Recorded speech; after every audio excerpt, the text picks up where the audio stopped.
Je voudrais vous demander ce matin d'ouvrir dans Matthieu chapitre 5, et nous allons lire les versets 43 à 48. Ce passage va donner une vraie différence entre le chrétien et le non-chrétien. Il va nous donner une vraie différence dans notre capacité d'accueillir l'autre. J'aimerais intituler ce message « Être une personne qui va vers l'autre ». Être une personne qui va vers l'autre. Alors, lisons ensemble ce passage sur l'écran. Vous avez appris, c'est Jésus qui parle, qu'il a été dit « Tu aimeras ton prochain et tu haïras ton ennemi ». Ça, c'est l'Ancien Testament. Nouveau Testament, c'est pas pareil. Mais moi, je vous dis, aimez vos ennemis, bénissez ceux qui vous maudissent, faites du bien à ceux qui vous haïssent, et priez pour ceux qui vous maltraitent et qui vous persécutent. Verset 45, afin que vous soyez fils de votre Père qui est dans les cieux, car il fait lever son soleil sur les méchants et sur les bons. Il fait pleuvoir sur les justes et sur les injustes. Si vous aimez ceux qui vous aiment, quelle récompense méritez-vous? Les publicains n'agissent-ils pas de même? Et si vous saluez seulement vos frères, que faites-vous d'extraordinaire? Les païens n'agissent-ils pas de même? Soyez donc parfaits comme votre Père céleste est parfait. Quand nous étions sur le point de quitter Paris pour retourner en Australie, il y a quelques années de ça maintenant, c'était en 2007, on a annoncé ça à nos voisins à Paris. Et quand je l'ai annoncé à nos voisins, on se disait bonjour comme ça, on a pris l'apéritif une ou deux fois ensemble, mais sans plus. Et quand je leur ai annoncé qu'on partait, qu'on retournait en Australie, eh bien ils m'ont dit « Oh, ben ça c'est une triste nouvelle. Vous avez été des très bons voisins. On ne vous entend jamais. » J'ai trouvé ça intéressant comme remarque de ce que c'est un bon voisin. Un bon voisin, aujourd'hui, c'est quelqu'un qu'on n'entend pas, apparemment. Et j'ai dû constater la pauvreté des relations aujourd'hui. Que finalement, eh bien, fiche-moi la paix était un bon voisin. Nous avons une bonne relation si tu ne m'embêtes pas. Et ça, c'est le reflet de ce qui se passe dans notre société aujourd'hui, que ce soit sur le lieu de travail, que ce soit même dans les familles. Il y a une notion de fiche-moi la paix. Il a créé la distance. Il a créé on s'entendra bien si tu ne m'embêtes pas. Et je réfléchis sur ça, je médite sur ça. J'ai dit, le problème, c'est les écrans. Les problèmes, c'est les écrans. Parce que nous avons maintenant en priorité une relation avec les écrans plutôt qu'avec les personnes. Pourquoi? Parce qu'on ne peut pas programmer une personne, mais on peut programmer ça. Et quand vous avez ça, eh bien ça c'est un miroir. C'est un miroir de ce que vous êtes. Tout ce que vous êtes, vous mettez là-dedans. Vous choisissez le fond qui vous plaît, la couleur qui vous plaît, vous mettez la sonnerie qui vous plaît, vous mettez vos amis, vous mettez vos photos, vous mettez votre profil, vous mettez tout ce qui est vous. Et donc, eh bien, cet écran, eh bien, j'ai une relation avec moi-même. Quand on a ça. Ça veut dire que si j'ai une relation forte avec moi-même, ça veut dire que ce qui va souffrir, c'est ma relation avec les gens autour de moi. Pourquoi? Parce que eux, ils ne sont pas programmables. Ça, c'est programmable. Mais les gens ne sont pas programmables. Et ça représente une menace. Donc, la seule façon d'éviter un problème, c'est de prendre la distance. Et je le voyais quand on était à Adélaïde, quand je devais prendre le bus, ça m'arrivait de temps en temps de prendre le bus pour aller en ville, et puis c'était étonnant. Je le voyais à tous les coups. Quand le bus était plein, eh bien tout le monde était assis l'un à côté de l'autre. Ça, on acceptait. C'était soit ça, soit être debout. On préfère être assis avec quelqu'un qu'on ne connaît pas que être debout. Mais dès que le bus commençait à se vider, tout de suite, ceux qui étaient à côté de quelqu'un qu'ils ne connaissaient pas se levaient pour aller s'asseoir là où il n'y avait personne. Chaque fois, systématiquement. C'est comme si on avait besoin de son espace à soi. Et pour ça, il fallait créer de la distance avec les gens. Le résultat de ça, c'est que l'être humain aujourd'hui, dans nos sociétés, on est de moins en moins à l'aise avec l'autre. On ne dirait pas avec Jean-Paul Sartre, l'enfer c'est l'autre, je ne dirais pas ça, on n'en est pas là. Mais l'autre c'est quand même une menace. L'autre c'est quelqu'un qui potentiellement peut m'embêter, peut me déranger. Et ça veut dire, le résultat direct, c'est que les cercles de proches se réduisent. On a de moins en moins de gens avec qui on est à l'aise. De moins en moins de gens qui sont vraiment comme nous, en qui on peut vraiment dire, bon ben écoute, j'ai pas besoin de monter la garde. Et les cercles se réduisent. À l'idée de l'ascenseur. Hein, quand vous arrivez devant l'ascenseur, vous pressez le bouton, les portes s'ouvrent et vous voyez qu'il y a une personne dedans. Bon, c'est bien, bonjour, bonjour, et après on fait les statuts. Hein, on a dit des bonjours, c'est tout. On ne va pas plus loin et on fait les statuts. Et après, quand la porte s'ouvre, la personne part, au revoir, bonne journée, terminé. Voilà. Et après, on ne demande qu'une seule chose, c'est que la personne descende de l'ascenseur, comme ça on peut se retourner et se refaire les cheveux dans la glace. On est bien avec soi-même, mais l'autre, eh bien, nous dérange. C'est quelque chose qui... ça doit être géré, ça. Ça doit être géré. Alors, Jésus ici, il dit que ce comportement d'être bien avec des gens qui sont comme nous, d'être bien avec des gens qui pensent comme nous, qui parlent comme nous, qui prient comme nous, qui croient comme nous, qui sont comme nous, eh bien, c'est un comportement tout à fait normal pour des gens qui ne sont pas nés de nouveau. Quand un chrétien est à l'aise avec ceux qui sont comme lui, eh bien, c'est son côté païen. Il a un côté païen. Pourquoi ? Parce que Jésus a dit, les païens font ça. Il n'y a pas de mal d'être à l'aise avec certains plus que d'autres. Mais c'est notre côté païen. Mais ce n'est pas notre côté chrétien. Parce que notre côté chrétien, c'est quelqu'un qui est marqué par la grâce. Marqué par la grâce. Il est un enfant de Dieu, il se montre comme un enfant de Dieu. Si on peut revenir en arrière au verset 46 et 47, on va revoir qu'on se montre fils de Dieu par la façon dont nous accueillons des personnes autres que nos frères et nos amis. Si vous aimez ceux qui vous aiment, quelle récompense méritez-vous ? Les publicains n'agissent pas de même. Revenir en arrière au verset 45. Afin que vous soyez fils de votre Père qui est dans les cieux, car il fait lever son soleil sur les méchants, sur les bons, et il fait pleuvoir sur les justes et sur les injustes. Dieu fait ça vis-à-vis de l'être humain, et un fils de Dieu qui ressemble à Dieu, qui reflète Dieu, eh bien fait ça aussi. Il a un rayonnement qui permet de briller sur des gens qui sont méchants, et des gens qui sont bons.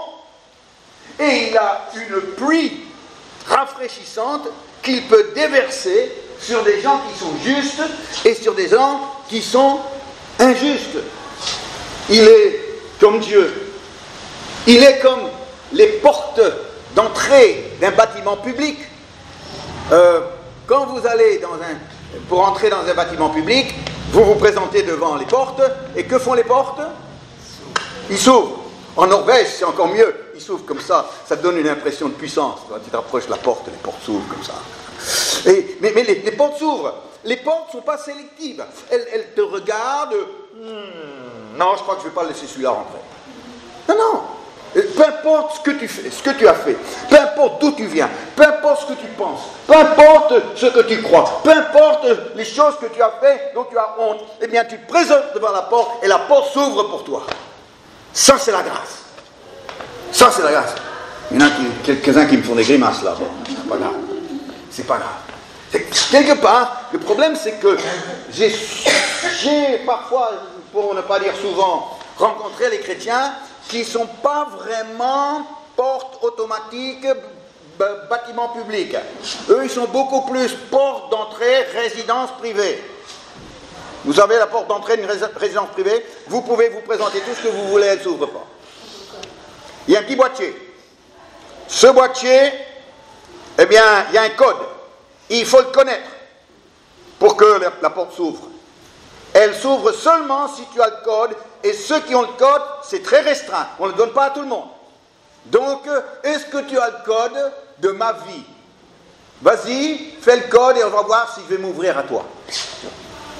Mais comme tu n'as pas le code, je ne t'ai pas donné le code, je ne t'ai pas fait le privilège de te laisser entrer dans ma vie personnelle, donc tu resteras dehors. Et ça, ce sera la politesse, ce sera protocolaire, ce sera tout ce qui crée de la distance. Et Jésus est en train de nous dire, si vous êtes comme ça, vous êtes païen. Si vous êtes sélectif, vers qui ou sur qui vous allez rayonner briller sur les gens, si vous êtes sélectif sur les gens qui vont recevoir de la pluie que tu as reçue toi de Dieu, eh bien, tu n'es pas fils de Dieu, tu ne te comportes pas comme un fils de Dieu. Et c'est là où on dit, Seigneur, ça c'est un défi. Mais si on ne rentre pas dans cette réalité, jamais on va porter la mission que Jésus nous a confiée. Pourquoi? Parce que cette mission, obligatoirement, va nous envoyer vers des personnes, eh bien, qui ne sont pas comme nous, qui ne pensent pas comme nous, qui ne vivent pas comme nous. Et alors, si on refuse, si on dit non, il y a le boîtier, et puis moi, je n'ouvre pas à quelqu'un à qui je n'ai pas donné le code, eh bien, le problème, c'est qu'il n'y aura pas de mission. Pas de mission possible. Parce qu'on est confronté à un monde de gens très différents les uns des autres, qui nous demandent à nous une capacité de pouvoir communiquer cette grâce, communiquer cet amour de Dieu autour de nous. Alors, nous avons un exemple extraordinaire de ce que Jésus a fait pour justement déverser sa grâce. Il est notre modèle pour déverser et déverser sa pluie, faire briller son rayonnement sur une personne qui ne connaissait pas et qui a priori ne voulait pas le connaître. Je parle de la Samaritaine. Au chapitre 4, ici on a la rencontre entre Jésus et une personne pas très sympathique. Une personne qui avait tellement eu de mari que vous imaginez maintenant son attitude envers les hommes. Une personne qui se cachait derrière sa religion, une personne qui n'était pas relationnelle du tout. Et voilà que Jésus arrive, il est fatigué, il y a toutes les raisons pour dire je crois qu'avec cette dame-là je vais laisser tomber, mais non, il ne laisse pas tomber. Pourquoi? Parce que c'est le Fils de Dieu. Et il nous montre en exemple ce que fait un Fils de Dieu quand il est confronté à quelqu'un comme ça. Et alors, il y a de la distance. Cette femme, elle crée la distance, elle ne veut pas de lui. Et alors, Jésus, lui, va réduire la distance. Et pour réduire la distance et retirer la distance, il va faire 4 choses. Il va faire 4 choses. 4 choses que nous pouvons nous faire dans nos relations, même quand les relations sont difficiles avec quelqu'un. Première chose, il va créer le contact. C'est un long passage et ce matin, on ne va pas lire l'histoire de la Samaritaine. Je vous laisse le plaisir de lire cette histoire encore. Et c'est un prototype, cette histoire, de toute conversation entre un chrétien et quelqu'un qui n'est pas chrétien. Si vous voulez savoir comment témoigner à quelqu'un de votre foi, lisez Jean chapitre 4 et voyez, retirez les principes de ce passage. Mais on va voir comment il a créé le contact. C'est la première étape si on veut réduire et enlever la distance avec une personne. C'est de créer le contact. Une femme de Samarie vint puiser de l'eau. Jésus lui dit, donne-moi à boire. Ça a commencé comme ça. C'est étonnant. C'est étonnant que Jésus se mette comme ça. Il se rend vulnérable. Il ne dit pas, écoutez madame, je ne sais pas si vous me reconnaissez, mais je suis le Messie. Vous savez, on me parle de moi depuis quand même longtemps. Eh bien ça y est, je suis là.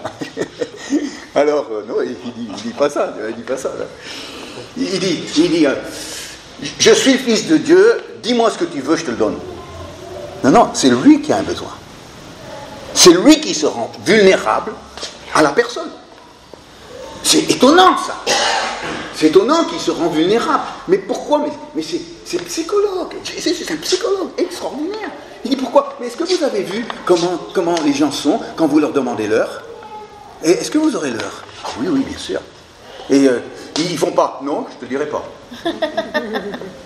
Oui, c'est bien sûr, ils sont contents de pouvoir vous le dire. Je suis perdu. Est-ce que vous connaissez la ruelle à Gion? Ah oui, vous n'êtes pas loin, mais il faut juste prendre à droite et puis vous allez tomber dessus. Ah ben merci. Quand vous avez besoin d'un petit conseil, les gens sont tellement contents de vous donner un conseil. Est-ce que vous avez remarqué ça?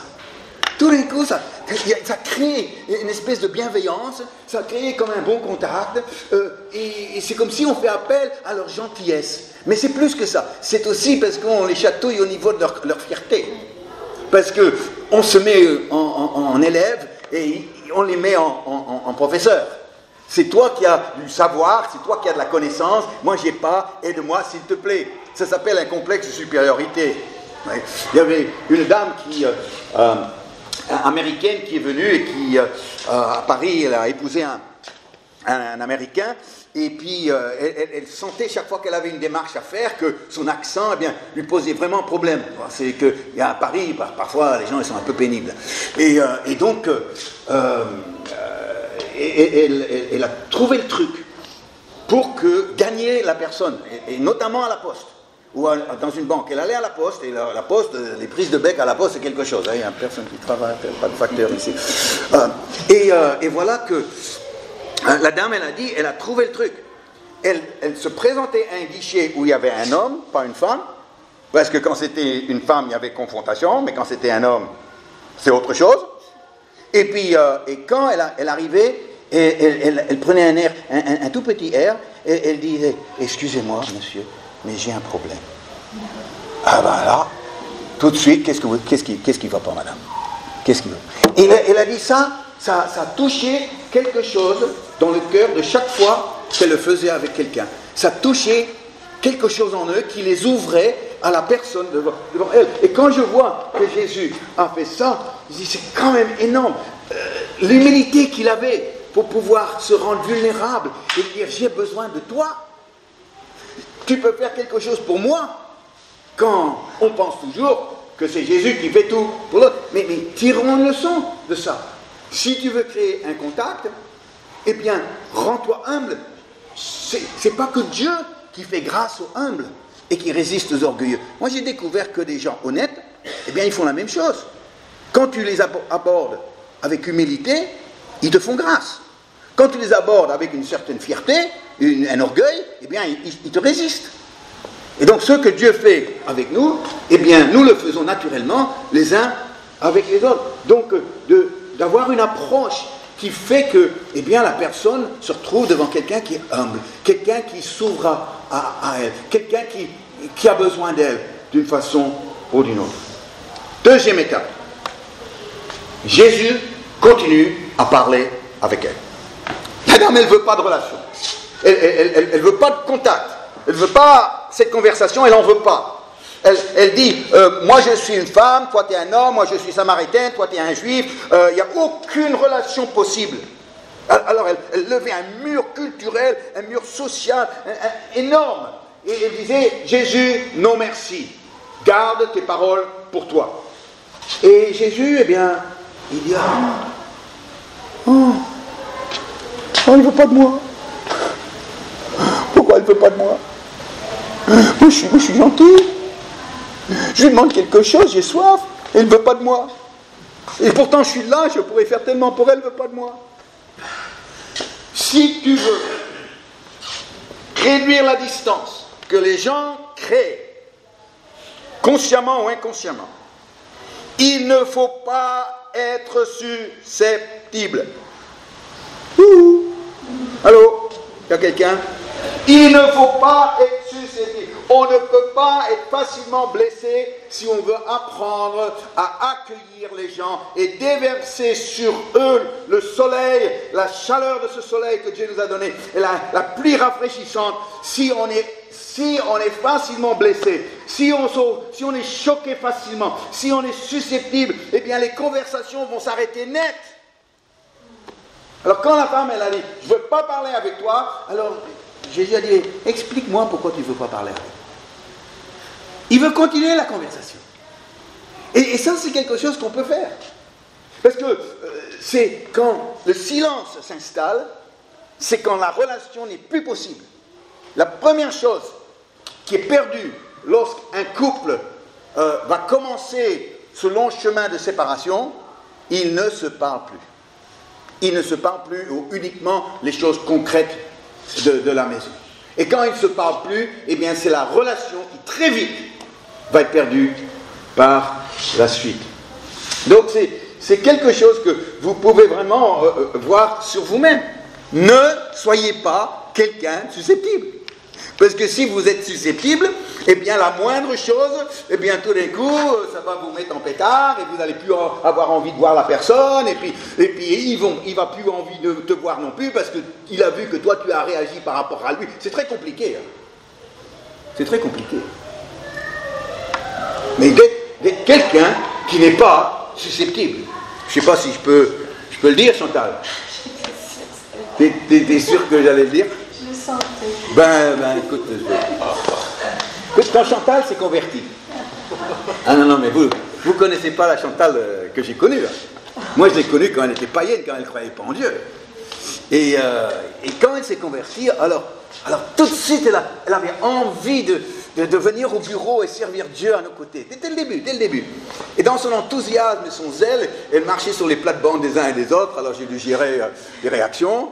Et puis, de temps en temps, assez souvent même, elle était à son bureau, on avait un beau bureau pour elle, et puis je la retrouvais avec une larme à l'œil, je la retrouvais avec un visage triste. Alors j'avais toujours l'impression, qu'est-ce que j'ai fait, qu'est-ce que j'ai dit, qu'est-ce que j'ai pas dit, qu'est-ce que j'aurais dû dire, qu'est-ce que j'aurais dû faire. C'est terrible d'être devant ça. Moi j'en avais marre, parce que j'étais au service de toute une assemblée, j'avais des responsabilités à droite et à gauche, et c'était devenu tellement lourd à gérer tous les jours, à arriver avec cette petite larme à l'œil. Et alors un jour, j'ai appelé Chantal dans mon bureau, et j'ai dit, Chantal, écoute, j'ai quelque chose à t'expliquer. Moi je ne travaille pas avec des gens susceptibles. Alors règle ton problème si tu veux travailler avec moi. Parce que là, je ne peux plus. S'il y a un problème, on en parle et on règle le problème.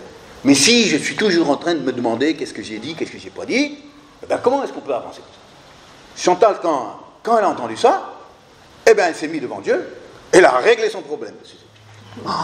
La transformation qu'il y a eu dans la vie de Chantal quand elle a décidé qu'elle allait régler ça, et combien de gens sont minés par le fait qu'ils sont trop facilement choqués, trop facilement blessés, trop facilement susceptibles.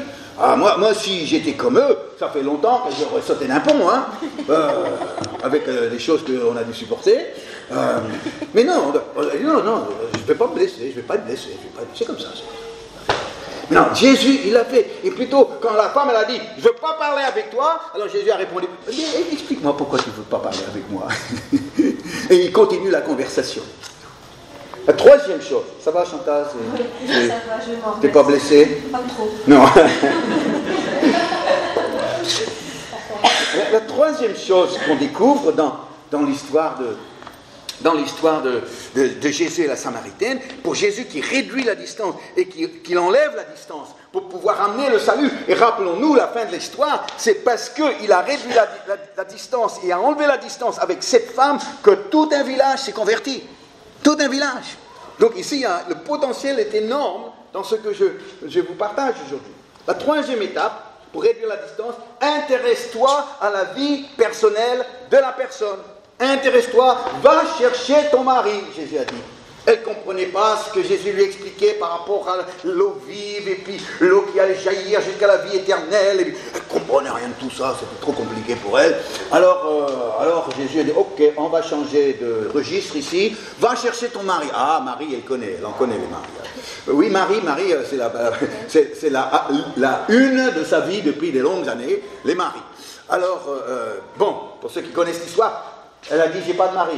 Elle trichait un peu quand même parce qu'elle en avait eu 5, celui avec qui elle était, elle s'était pas mariée.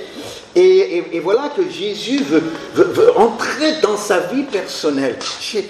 On est parfois trop poli, français, hein. On dit oh non, je veux pas, je veux pas être indiscret. Ben Jésus était indiscret. Pourquoi tu veux pas être indiscret? Si Jésus a été indiscret, il a dit à Zachée, aujourd'hui je vais demeurer dans ta maison. Ah ben, Jésus, ça se dit pas. Ben oui, il l'a dit. Et nous, on est veut tellement respecter les gens, tellement garder la distance, et qu'on ne les vexe pas, eh bien, on n'est pas personnel. Et on ne va jamais pouvoir réduire la distance si on n'ose pas entrer dans le domaine personnel de la vie de l'autre. Et une des erreurs que font les chrétiens lorsqu'ils témoignent, c'est qu'ils parlent de trop. Ça débite. Et notamment le témoignage. Maintenant, moi, je suis tout pour les témoignages et qu'on partage nos témoignages. Et ce que Jésus a fait pour nous, eh bien d'autres ont besoin de l'entendre parce que ça va leur donner une ouverture. Peut-être qu'il va le faire pour moi. J'ai pu témoigner hier à quelqu'un qui est tamoul, catholique, mais qui ne croit pas en Dieu. Alors il me dit, vous croyez en Dieu? Je dis, oui, je crois en Dieu. Il dit, pourquoi vous croyez en Dieu? Je dis, parce que j'ai fait une expérience avec lui. Et là, donc, il faut gérer ça. Et donc ici, et dès que j'ai commencé à l'écouter sur ça, tout d'un coup, il m'a commencé à raconter sa vie, et puis, bon, je ne donne pas les détails. Mais c'est cette notion qu'il faut oser être personnel. Sans être personnel, eh bien, ça n'ira jamais très loin. Et pour que ce soit personnel, il faut faire parler les gens d'eux-mêmes. Parle-moi. Moi, je ne vais pas te parler pendant des heures. Je veux que tu me parles. Je veux que tu me dises. Je veux que tu m'expliques pourquoi tu es comme ça. Pourquoi tu as vécu ça. Qu'est-ce que ça t'a fait. Qu'est-ce que tu as appris comme leçon. Quelles sont tes interrogations. Quelles sont tes bonnes expériences. Quels sont les gens que tu as rencontrés qui t'ont donné envie de vivre comme eux. Quelles sont tes mauvaises expériences. Fais-les parler pour que tu puisses savoir qu'est-ce qui est dans leur cœur, qu'est-ce qui est dans leur vie. Jésus a dit, va chercher ton mari. Va chercher ton mari. Dis-moi ton histoire. Je veux connaître. Parce que c'est quand je t'entends, quand je découvre ce que tu as vécu, eh bien là, je suis en train de te déverser ma pluie. Je suis en train de rayonner sur toi mon soleil. Pourquoi? Parce que je suis la seule personne qui veut t'écouter. C'est pas vrai? Aujourd'hui, qui veut t'écouter? À peine s'ils répondent à nos questions aujourd'hui. Mais qui va leur poser une question? Moi, j'étais même avec un pasteur une fois. J'étais dans la voiture. Il me ramenait là où j'étais logé. C'est en métropole. Et donc, je venais de terminer une réunion bénie dans son église. On avait 1 heure de route à faire et il devait me ramener. Et alors, la conversation dans la voiture commence. Je lui pose une question, il me répond. Je lui pose une autre question, il me répond. Je lui pose une 3e question, il me répond. Je dis, écoute, il faudrait bien qu'il me pose une question quand même. Je pose une 4e question, il me répond. 5e question, il me répond. Je dis, c'est bon maintenant. Plus de questions de moi, c'est à lui à me poser une question. Donc, j'ai dit, c'est fini, je pose plus de questions. Écoute, 5 minutes dans le silence, c'est long. Je dis, c'est pas possible. Le gars, il est malade. J'ai dit, c'est un pasteur. Ah, j'ai plein ce soir-là, j'ai plein à son église. Hein. Il ne m'a pas posé une question. Alors bon, j'ai reposé une question. Il a gagné. Et quand toi, tu poses une question concernant la vie de la personne, tu es la seule personne qui le fait. La seule personne qui veut comprendre. La seule personne qui s'intéresse à lui. Personne d'autre le fait. Et qu'est-ce qu'il ressent? Il ressent ton amour, il ressent ton attention, il ressent ta sensibilité, il ressent cette chaleur du soleil qui rayonne sur sa vie et cette pluie rafraîchissante qui vient à travers toi de la part de Dieu. Amen. Quel potentiel on a pour rayonner cette chaleur. Quel potentiel on a pour rafraîchir les vies. Si seulement on prend l'exemple de Jésus. Qu'est-ce qu'il a fait? Il a créé le contact en se mettant en humilité. Il n'est pas devenu susceptible en se vexant parce que la femme n'était pas très communicative. Il a voulu chercher la vie personnelle de la dame, essayer de comprendre ce qu'elle a vécu. Et enfin, et ça c'est invraisemblable, il a changé ses plans pour passer du temps avec les gens de ce village. Il faisait juste une pause. C'était juste une pause. Il fallait manger, il fallait boire, il fallait se reposer et continuer sur la route. Mais quand il y a eu ce contact avec cette femme, la conversation qui a suivi, il s'est révélé comme Messie à cette femme, une de très peu de personnes dans les évangiles à qui Jésus s'est révélé en tant que Messie. Elle est repartie au village, elle en a parlé à tout le monde. Ils sont tous venus rencontrer Jésus, ils se sont tous convertis. Et Jésus a passé 2 jours entiers dans ce petit village. Il n'avait pas prévu de faire ça, il a changé ses plans, changé son programme pour être avec des gens qu'il ne connaissait pas, qui n'étaient pas des frères, qui n'étaient pas des amis, qui n'étaient pas des gens avec qui il avait une affinité particulière. Si tu veux réduire la distance avec les gens, eh bien, il faut leur consacrer ton temps précieux. Notre temps est précieux. Et on le donne à qui, notre temps? Eh bien, pour la plupart, la majorité de notre temps, la grande majorité de notre temps, on le donne à nos frères et nos amis, nos familles, nos proches, notre cercle. Et le temps qu'on donne aux autres, c'est surtout pour le travail, c'est surtout pour des raisons concrètes. On ne se donne pas aux autres. On ne leur consacre pas notre temps précieux. Mais Jésus, lui, vous vous rendez compte, dans un ministère public de seulement 3 ans et demi, il a consacré 2 jours entiers à ce petit village, les villageois, sans éducation, sans importance. Mais Jésus a changé ce qu'il avait prévu pour être avec eux. Pendant 6 ans, on avait fait des études bibliques dans une brasserie à Saint-Germain-en-Laye. Et une dame est venue, une dame très sophistiquée, cultivée. Elle faisait les musées. Elle était retraitée maintenant, récemment retraitée, et elle faisait les musées. Une dame allemande, Ursula, elle s'appelait. Et voilà qu'elle est venue, elle a entendu, elle s'est convertie un mardi soir. Mais alors, une conversion, comme on les aime. Et cette femme, elle m'a dit, dans les semaines qui ont suivi, Vincent, j'ai perdu ma vie. J'ai perdu 60 ans de ma vie.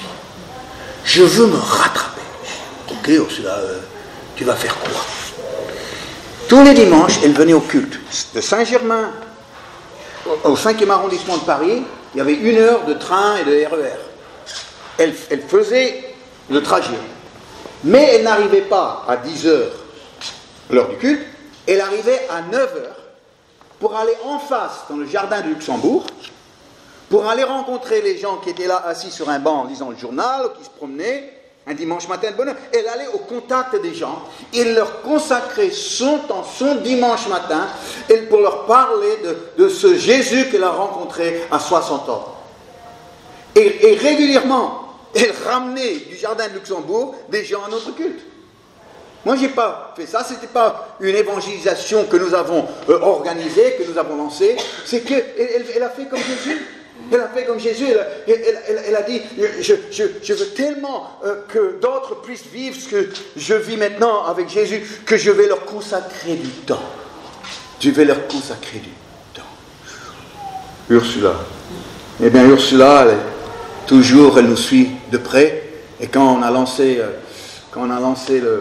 l'appel de fonds pour le bus, eh bien, Ursula nous a envoyé un beau chèque, je peux vous le dire. Pourquoi? Parce que son cœur a été transformé. Et puis par la suite, son fils s'est converti dans mon bureau. Et puis, j'ai fait le mariage avec une des filles de l'église. Magnifique histoire. Magnifique histoire.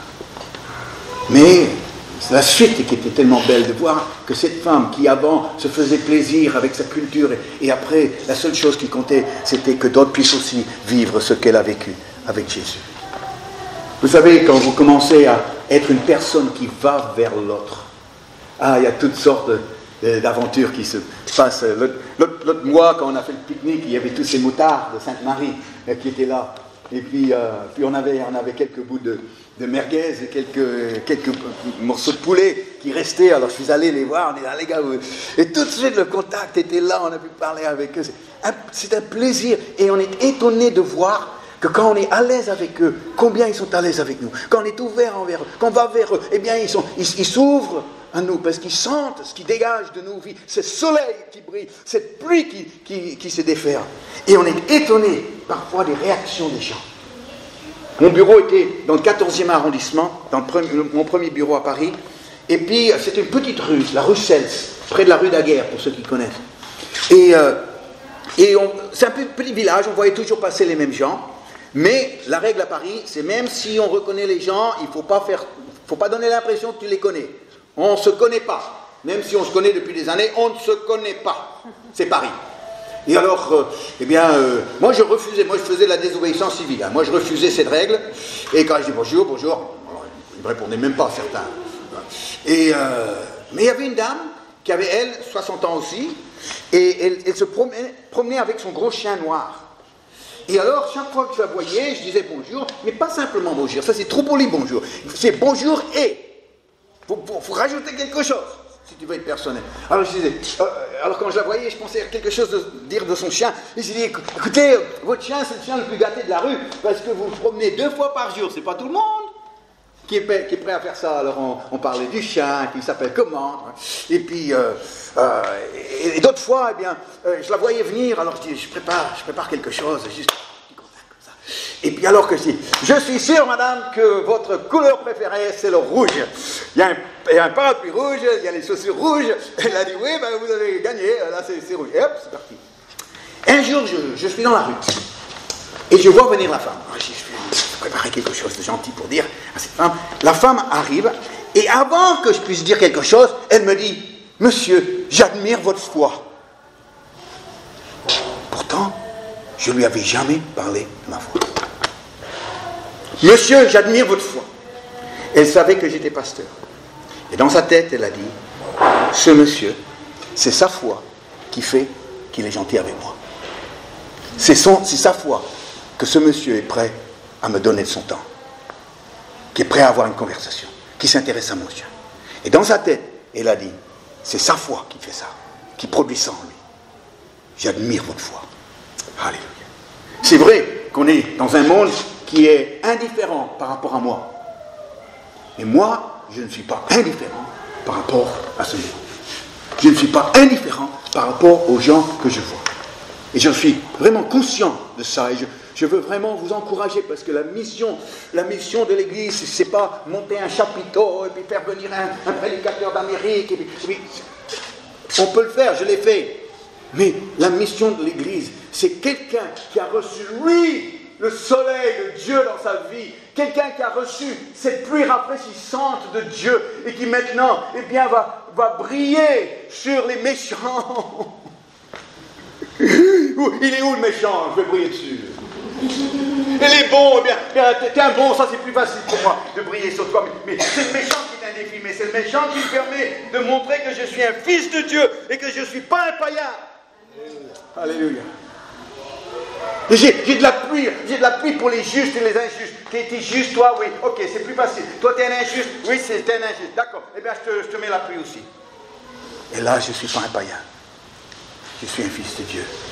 Je suis quelqu'un qui est marqué par la grâce. Et maintenant, je peux aller en mission. La mission de l'Église. On va prier. On va prier ensemble.